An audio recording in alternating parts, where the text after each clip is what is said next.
안녕하세요. 경제 읽어주는 남자 김광석입니다. 2019년 경제가 굉장히 어둡다. 그런 어두운 경제 하에서는 우리의 의사결정이 굉장히 또 중요하겠다.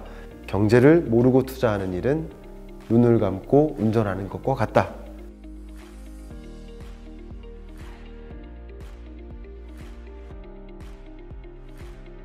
안녕하세요. 경제 읽어주는 남자 김광석입니다. 반갑습니다. 2019년 경제전망이라는 주제에서 2019년 경제를 제가 결정점이다 라고 정의를 내렸습니다.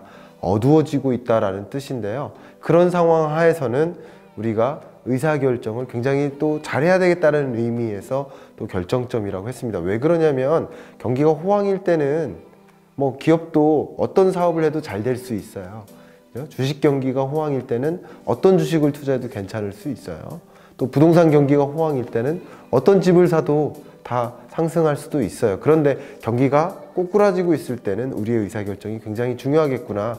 그래서 기업도 기업에 적합한 경영 의사결정, 정부에 적합한 정책 의사결정, 또 가게는 역시 투자 의사결정을 잘 하기 위해서는 2019년 경제에 어떤 이슈들이 있고 어떤 기회 요인들이 있고 또 어떤 위험 요인들이 있는지를 명확히 구분해서 의사결정을 하셔야겠다. 경제를 모르고 투자하는 일은 눈을 감고 운전하는 것과 같다. 우리는 다양한 투자 의사결정을 합니다.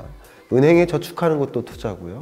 주식 투자를 하는 것도 투자고 디지털 화폐나 가상화폐 혹은 부동산 투자 이런 여러 가지가 다 투자입니다.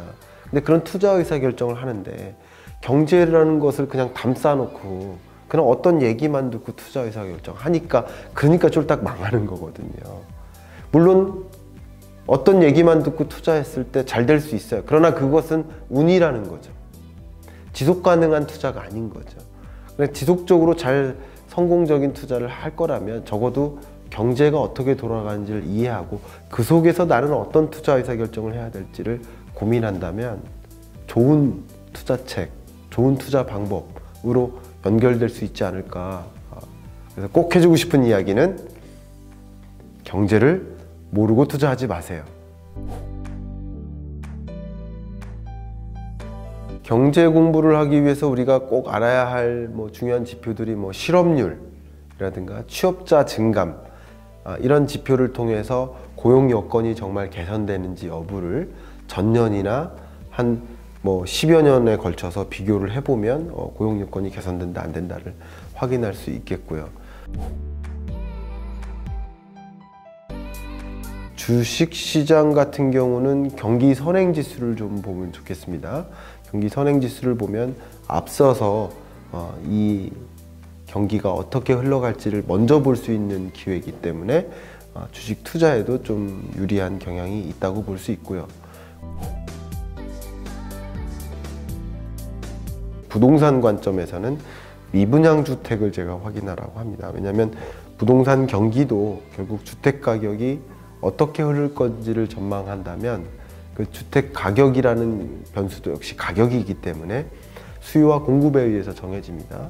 수요와 공급의 결과가 어떻게 흐르는지를 확인하는 것이 미분양 주택인데 그 미분양 주택 건수가 어떻게 전개되는지 그 동향을 파악하면 이 경제가 어떻게 흘러가는지를 이해하기가 도움이 되겠죠. 우리가 반드시 빠짐없이 봐야 될 한 가지 지표를 꼽아라 하면 그거는 바로 경제 성장률입니다. 경제 성장률은 그렇게 어려운 단어가 아닙니다. 먼저 경제가 성장하는 거니까 경제는 그냥 GDP다라고 생각하면 되는데 빵집에 비유한다면 한 해 매출액이다라고 볼 수 있어요.